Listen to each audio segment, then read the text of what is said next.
When I was 16, I jumped out of a window. I've almost lost my life to this type of pain. I don't know, I can't really sound too dramatic, but I don't love my mum.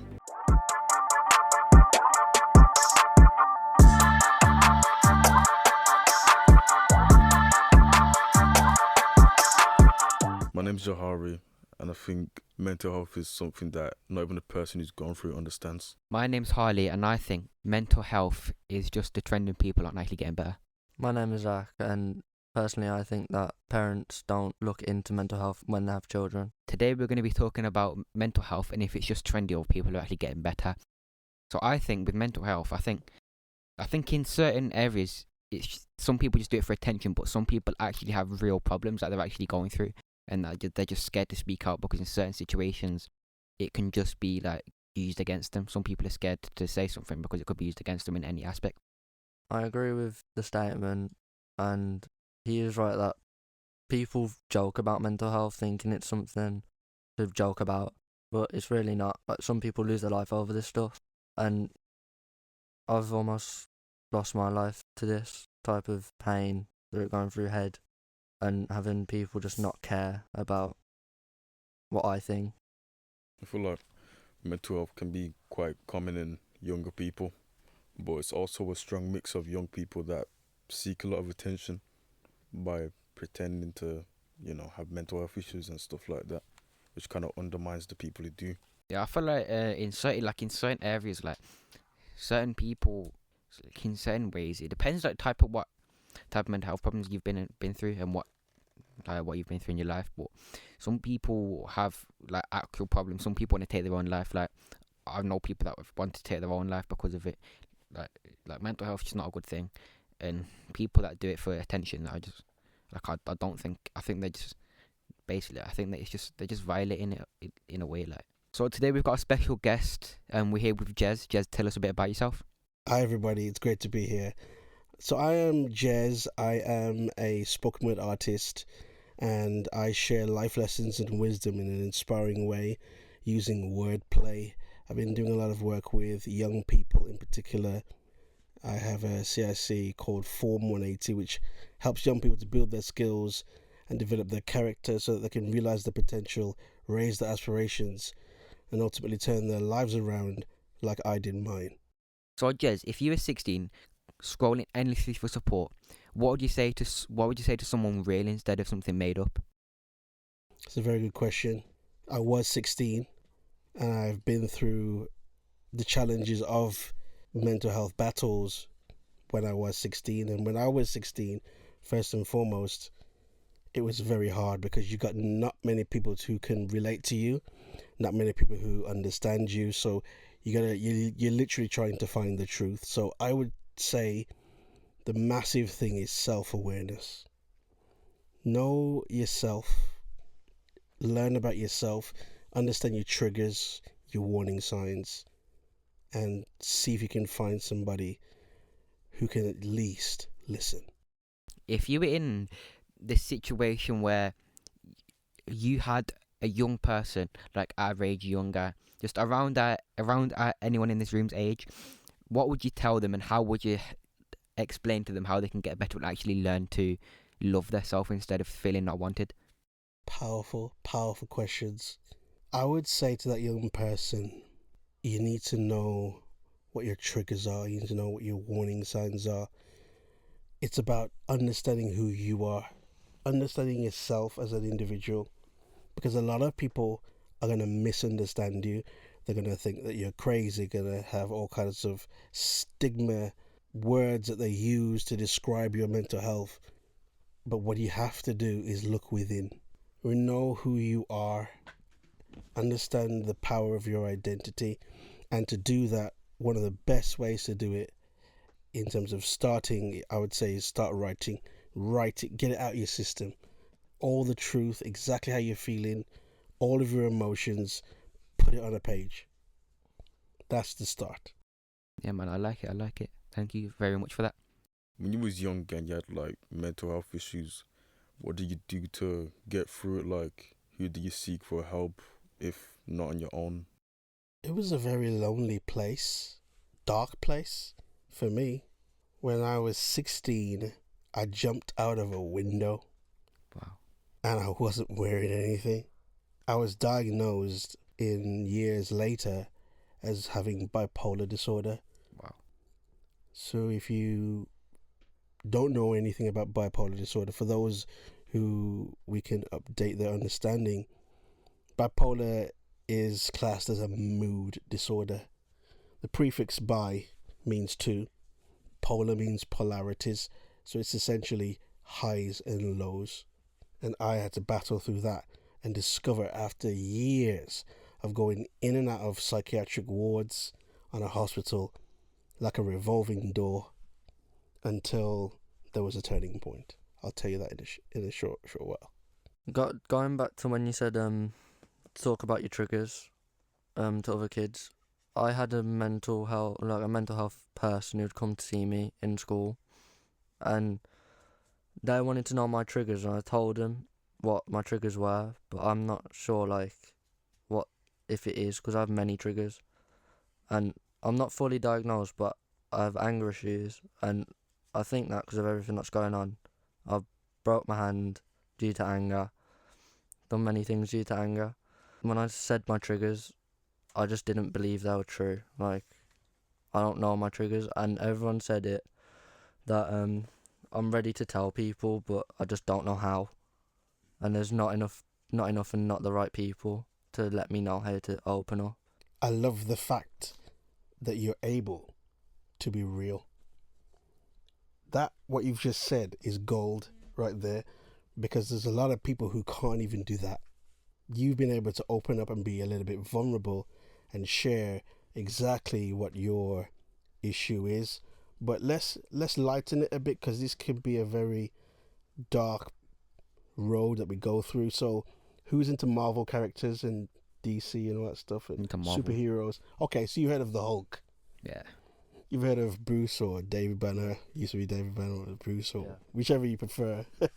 So my thing would be to say to you is that you're like the Hulk. You've got a lot of power. It's just being able to control it. Anger is not necessarily a bad thing. It's just, what do you do with your anger? If you internalize it and hurt yourself, that's when it becomes a problem. But it can be rechanneled and focused. And what I would say is art is a powerful way to channel your emotions, particularly your anger. Yeah, so it's kind of like with me, like my mental health problems kind of like it started when I was like 4 years old, maybe younger. Like I can't really remember that far away, but so like I had like loads of stuff going on at home. Like I was 4. Like this is when my dad was still around, but like there was a day where everything just went wrong. My dad like walked out. My nan called the police on my dad. It's just kind of where everything went wrong for me. Like it's kind of when when my dad walked out. Ever since that day, still to this day, because I talk to my dad, but not as much. I kind of feel not wanted. I kind of feel like maybe I'm underappreciated by my dad, or maybe it kind of makes me feel like I was the problem, because I never had he never gave me an explanation of why he left. It just kind of happened, and he left me feeling like I was the problem, but never really understood how to talk about it.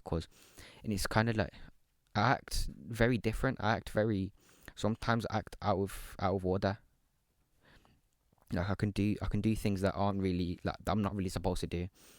Like I've had issues in the studio. I've had issues with Zach. I've had issues with loads of people, like in the studio, in school, just in public places, just getting into violence, getting in like just I'm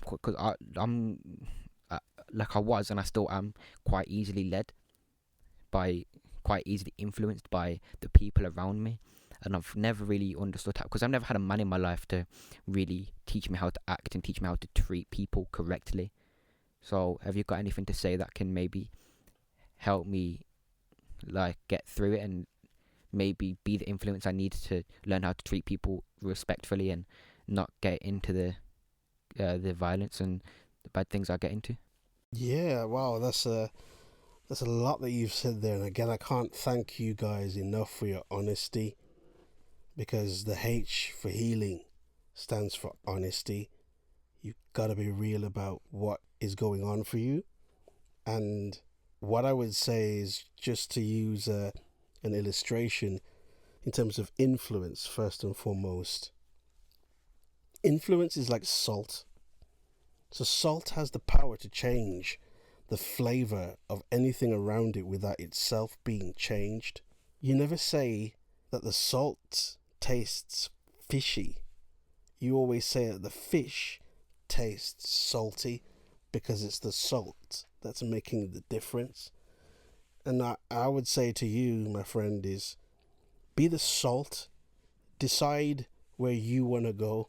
Be the person that's going to be the influence, that's going to change the flavor of whatever environment you're in for the better, for a positive outcome.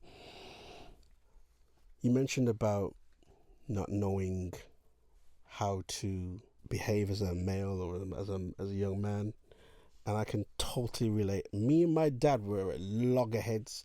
We had a personality clash when I was going through my battles.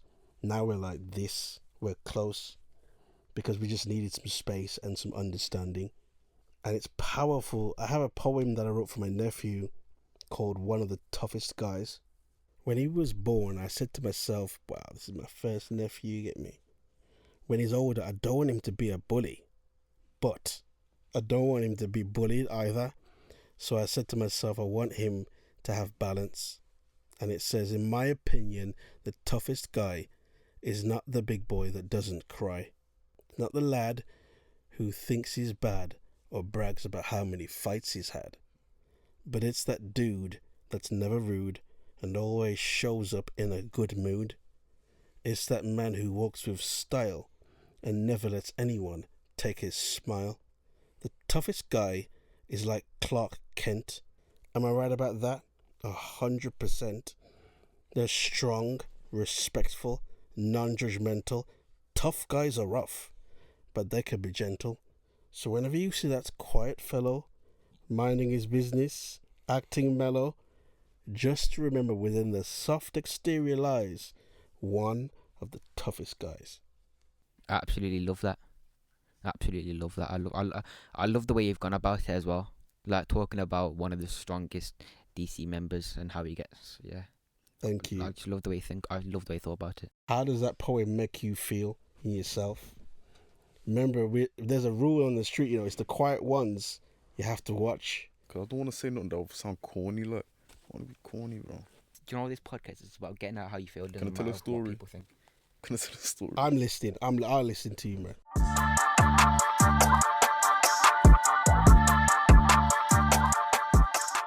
Right, so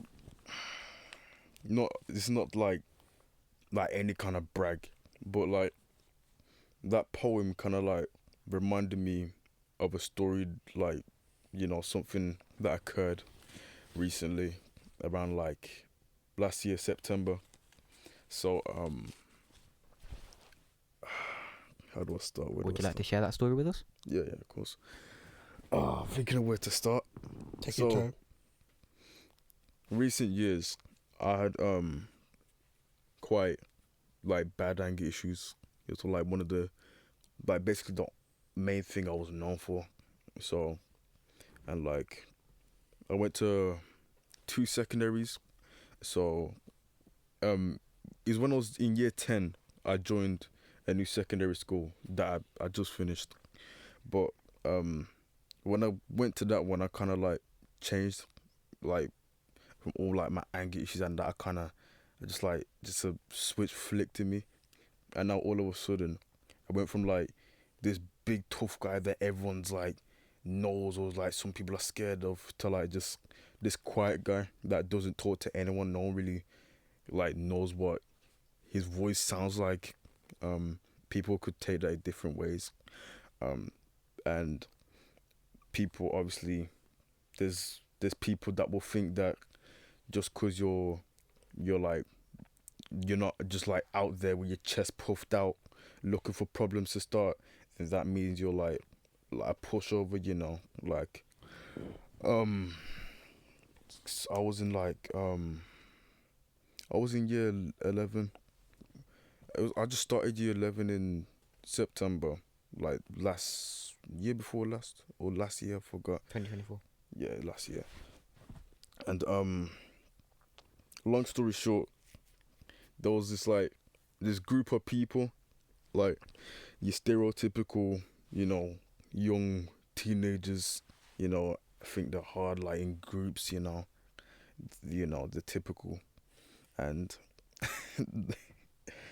so this What happened with these people? Did they bas- start on you?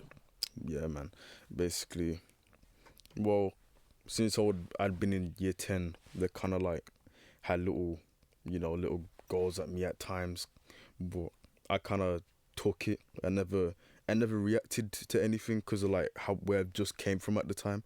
I didn't want to start any problems like that. I wanted to like change. I wanted to be a different person, a better person, Good for you. So these men decide to take it like a bit too far Mm. because sticks and stones, man. Like no matter what someone says to me, I don't really care. It's not bothering me. But one day, I was walking to a lesson. I think it was like science or something. Doesn't really matter. And this guy, one of the people in the group, he like this area in the hall's quite narrow, and this guy like stands in my way, like blocking me from walking, and he kind of looks back at me, and I'm like what are you doing, kind of thing. Like excuse me, basically. And he just continued to look at me, kind of smiled a bit. So I decided, if they don't find out one way, they're gonna find out another. So I pushed him, yeah, and I just kind of had enough because at the time I was in one of my lows at the time, so I kind of snapped and I said some things. His friend group came out and I was just going out. I was just shouting things. Beast mode. Nah, but yeah, I was just You didn't hold back. yeah, I was just You let it out. basically, yeah, just saying bad things, but I didn't act on it though. Mm. I was kind of ready, like in a way, I was kind of ready to go, but someone I was cool with, like a younger, he came and kind of like told me like, yo, like chill out, you get me, kind of thing. Mm. And the group, they were kind of intimidated by that, so I just left, went somewhere else, just sat down for the rest of the day, like 2 hours, just sat on my own doing nothing. Um, and then this was a Wednesday, so the day after that on the Tuesday, I wasn't in school. I forgot why. I think like I had something like a wisdom tooth or something. Mm-hmm. But I came back the day after next, which was a Friday, and it was an English lesson. The guy that was obviously like blocking my way that day, his friend was in the same class as me. He was sat quite near one of the surrounding tables, and I forgot what happened here. I must have he must have overheard me like talking about it or something, or I must have asked him like, yo, like, is he in, kind of thing. I don't know why I did that. I admit that was kind of wrong, but I asked him like, is your friend in, kind of thing, and he didn't really say much about it. So this comes to like break time now, break time, and he comes up to me, he taps my shoulder, he laid his hands on me, he tapped my shoulder, and he says like, I'm here if you want to do anything, kind of like that kind of thing. So I'm like, you know like, remember that kind of thing. Period 3 and 4 now, I'm in, I think it's RE or something. So he's in my lesson, he's like sat right in front of me, and he's like kind of trying to intimidate me by like looking over at me and stuff like that, you know just little immature things that you wouldn't expect someone like 15 turning 16 to do, that kind of stuff. So halfway through the lesson, around, I asked to go to the toilet because I gotta go, and he's like by the door, like his friends are outside the classroom, he's talking to them. I don't know, like that's just unrelated to the situation most likely. So I'm trying to go out, and my man puts his hands like on either side of the door trying to block me again. So I'm like, yo, move kind of thing, because he knows what he's doing, and he ignores me. So I barge past him, and then he starts cussing me, I start cussing him. But I just I walked away anyway because I needed to go to the toilet. That's more important to me. So I come back in, like half an hour later the lesson ends, and he's still outside talking to his friends. Everyone's obviously like going out their class, and he lets them all out, and then I'm behind everyone, I'm kinda last. So when I try to walk out, he does the same thing again, blocks my way. I don't say anything this time, I just barge past him. And this guy, he pushes me in my back.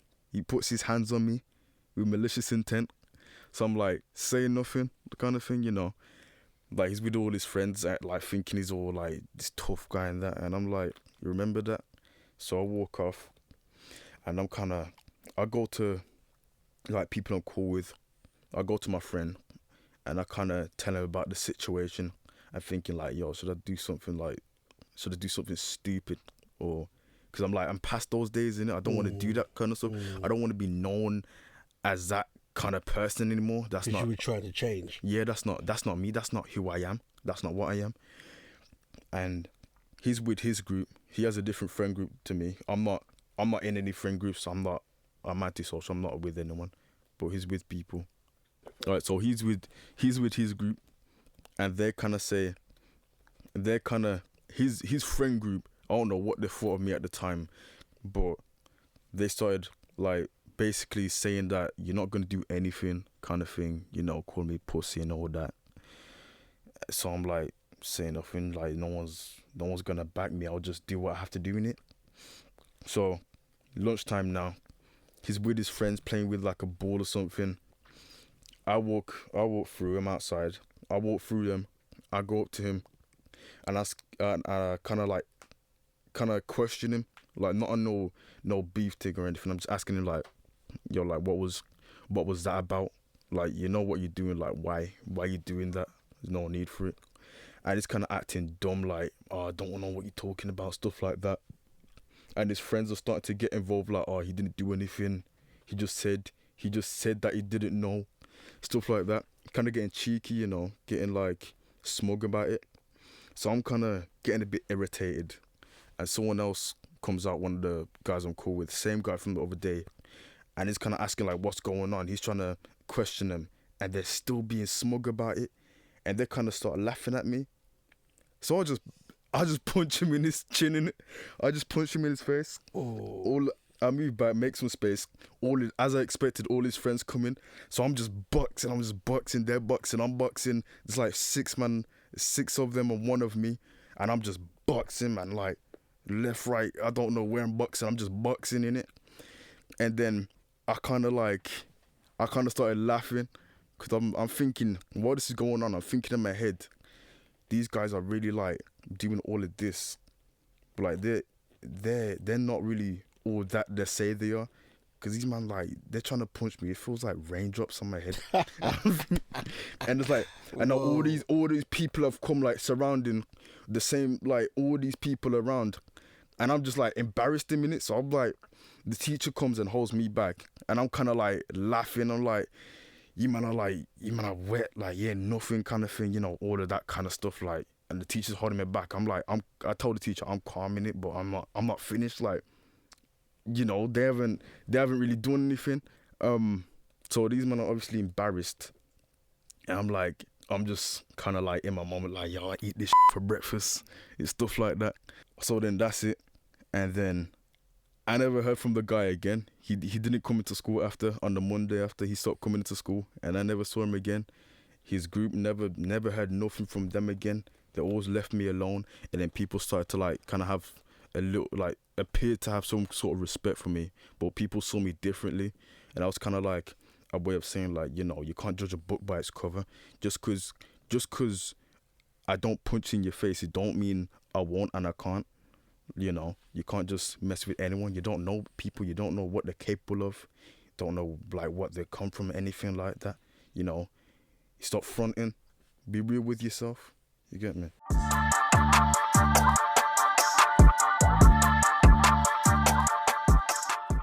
So we're at the part now of the session where is what you wish an adult knew about mental health. So like, what adult, one adult in your life, do you like? What do you wish they knew about mental health and like how it affects you, that kind of stuff? So kind of what I wish an adult knew. The adult I'm going to talk about is my mom or my nan. Like just any woman in my family, like any man in my family or woman. I kind of wish they knew how to tell when I'm not okay, or knew like how to tell when I don't want to open up. Like I'm scared. It's not that I'm not going through anything or I'm faking it. I'm scared to talk about things because certain things I say could make anyone in my family feel like, oh, is it us making him feel like this? Or I just kind of wish they knew how to like how to tell that I weren't okay and to be able to understand what the problem is. I'd say the same. It's really my mum. What I wish my mum knew about me was that she doesn't know everything about me. She I go through certain problems in school, at home, that I hide because I keep it in my head and I just don't show it. I just sit there with my head down and in the dark. I get managed moved. I get all that stuff. Next year I'm gone again to another school for 4 weeks, and this is my longest type of thing. So I'll end up going into certain lessons again, and that's because I'm going back into mainstream lessons again.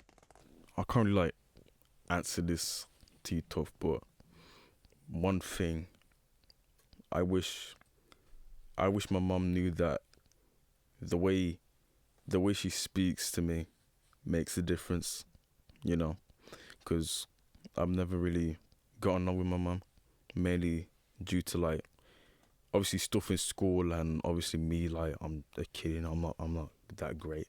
I'm kind of shit to be around, but the way she speaks to me kind of like it makes a difference, because when people know me, they know like I don't like being shouted at, I don't like being disrespected. So like if that's something that I feel, then that can't be changed. Like it just makes me like not want to budge now. Like I'm just here now. I'm not great at responding to shouting. I'm either not gonna say, I'm not either gonna go quiet or I'm gonna shout back. That's what she needs to understand. It's not about me being like, oh, disciplined because I'm the kid. Like, oh, I have to be respectful and that. But I'm being disrespected.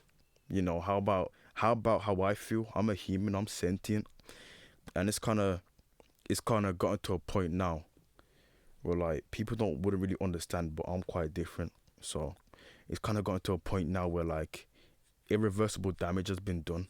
Like I can't really like sound too dramatic, but I don't love my mom. Like I don't have like I don't feel that connection with her. I more so feel like uncomfortable around my mom, even though all the stuff that she does for me, the luxury that I have a PS5. Like I know what she does for me. Like obviously she's my parent, but she still like I still have privileges, even though she's my parent. I still have some stuff that I'm not supposed to have, that I don't need. But it's still like, even with all of that, how I feel is how I feel, and it's kind of confusing to myself as well. Like it's weird. Like why do I not like my mum? Like it's a really weird thing. I don't even understand it myself. Deep, bro. It's kind of like what I said. I wish my mum knew. My mum knew. Like my mum realized it. My mum realized I wasn't okay. She was like, "Yeah, we're pulling you out of school. They're not doing what we can. They're not doing enough for you." She told me, "Oh, you're going college."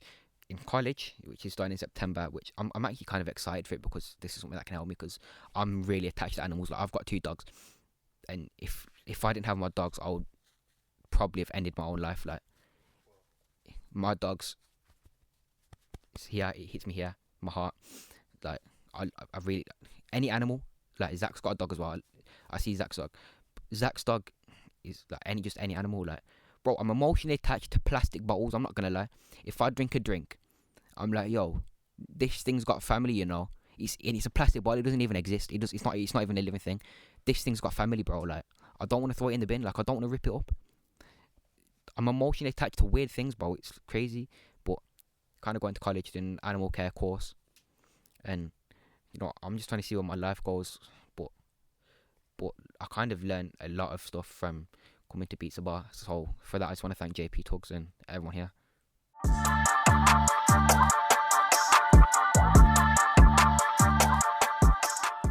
So we're at the segment where our guest Jez is going to tell a story. So Jez, would you like to tell us a story about yourself, what you've been through, and just anything in general, really? Yeah, of course. Thank you. So there is a story about how I got more into poetry and managing my mood that way. And what happened is, that poem that I shared, One of the Toughest Guys. What happened is, on the ward, I didn't knock on a door. I was on a mad one. I didn't knock on the door. I barge in, and the nurse says in the office, "You need to knock before you come in here." It was the way she spoke to me. It was harsh, bad tone, riled me, got me upset. But lo and behold, the same nurse set up a poetry group on the ward and invited me to go along. And I don't know why I said yes, but I went along. When everybody was sharing their poetry and writing what they were thinking, I shared One of the Toughest Guys. Next to me was a guy called Andrew, who said, "My poem is called Does Anyone Care? Does Anyone Not?" And he stops. He goes silent. Do you want to hear the rest? So basically, I look at him and I look at everybody in the group and I say, why don't we finish off what he was starting? And long story short, when it came to the ward review, where my consultant, a man called Dr. Mystery, I know it sounds like a Marvel character, but that was my doctor, and he says, "Are you ready to go home?" etc. I said, "I've written a poem. It's called Does Anyone Care? Does Anyone Not? Is anyone concerned about the trouble we've got? Has anyone considered how we might be feeling and the fact that our hearts are in need of healing? You ask us to knock on the staff room door, but whenever we do, you just seem to ignore. So we were just wondering if we could know if you actually care or just want us to go."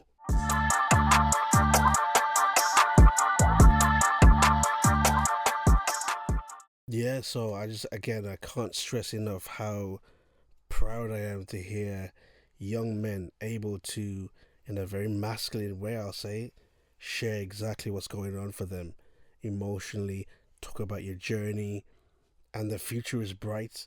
I want to say to everybody, despite your history or background, like me,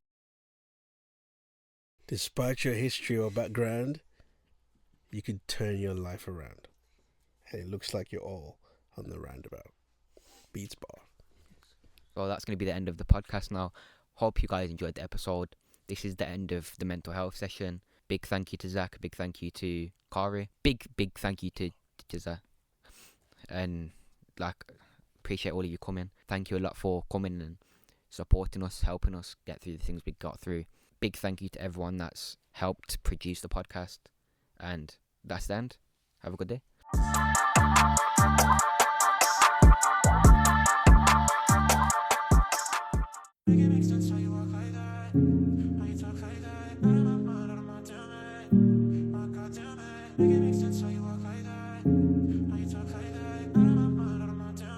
Purchase your tracks. Not gonna lie, I don't wanna be here some days. Just wanna die, better on my own some days. Ain't nobody care what I'm going through some days. But just keep pushing and still made it here some way. Everyone thinks they know me, but they don't. Say they'll be there for me, but they won't. So I just tie my shoes and zip my coat. Cause when it's cold, it's me and me alone. All I've ever been is by myself. Had my family, but they were no help. Way too young, don't know about mental health. Hide your feelings, we don't show, don't tell. Not gonna lie, I don't wanna be here some days. Just wanna die, better on my own some days. Ain't nobody care what I'm going through some days. But just keep pushing and still made it here some way. Not gonna lie, I don't wanna be here some days. Just wanna die, better on my own some days. Ain't nobody care what I'm going through some days. But I just keep pushing and still made it here some way.